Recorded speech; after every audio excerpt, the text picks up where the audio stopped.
Hello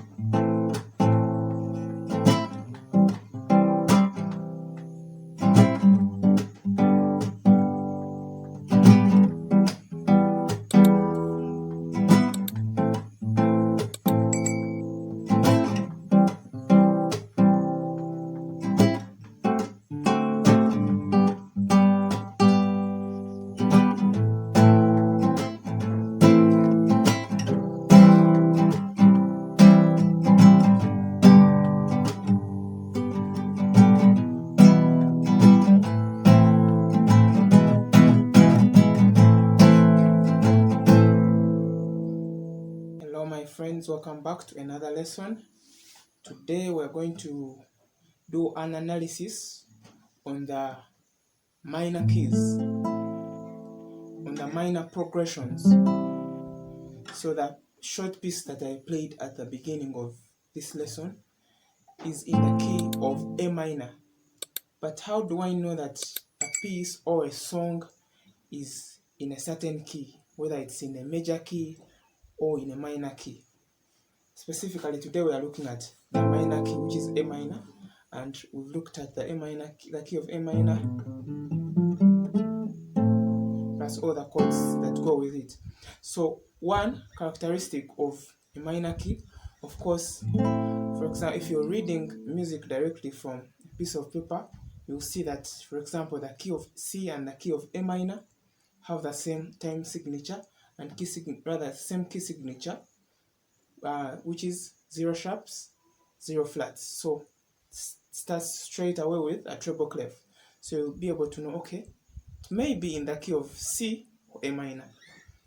So for more clarity, you look at one, the starting chord. For example, I started with an A minor chord, followed by a C to G to E. So the beginning chord is a minor, but then you also can try to see the trend that the music follows. Then you also look at the ending part of this piece. For example, I ended with, so that conclusive part of that piece tells me that the music starts or begins in A minor and ends in A minor. That is something that can tell me that this piece of music is in the key of A minor. The other special thing to look out for, I think we shall look at this in a future lesson about like the harmonic minor scales and things like those. So the harmonic minor scales also come in with chords. For example, when we are looking at the key of A minor, we looked at A minor to the diminished from A minor to G to C and all those chords, and we say that the D minor chord, the D chord is D minor. But when we look at maybe like when we start to add things like the melodic scale, the harmonic scale, now we start to introduce, to change these chords, this chord to suit the scale. So sometimes instead of D minor, you can use D major, or you can use D7. And then instead of a straight E minor, you can use the E major chord or the dominant 7 chord. We've looked at dominant 7 chords in a lesson, so you can check it out just in case you don't know it. So all this suggests that this piece of music is in a minor key. So in minor key, for example, like this one, we have C, we have G, which is the 3 chord, we have G, which is like the 7th chord, then we have E, which is the 5, and then we have D, which is the 4.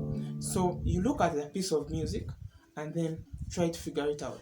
Then of course, if you want to, what that helps you is, now if you want to add maybe I have my rhythm,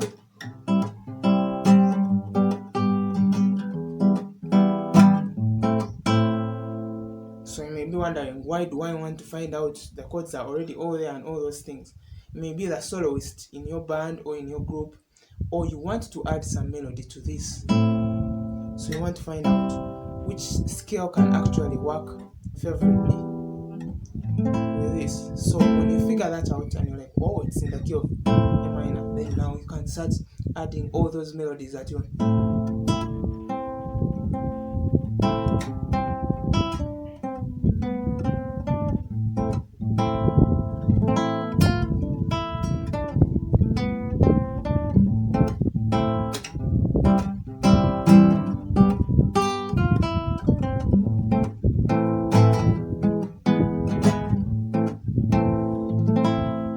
So using the right scale for that set of progression makes the music sound beautiful, and you avoid playing off key or bringing in notes that are not friendly with the music. So that's briefly the analysis on how to apply all these things that we're learning about the minor keys and all those things. And when done well, the minor keys can sound really beautiful and awesome. So try it out. Let me know how it's going. Enjoy the lesson and see you in the next one.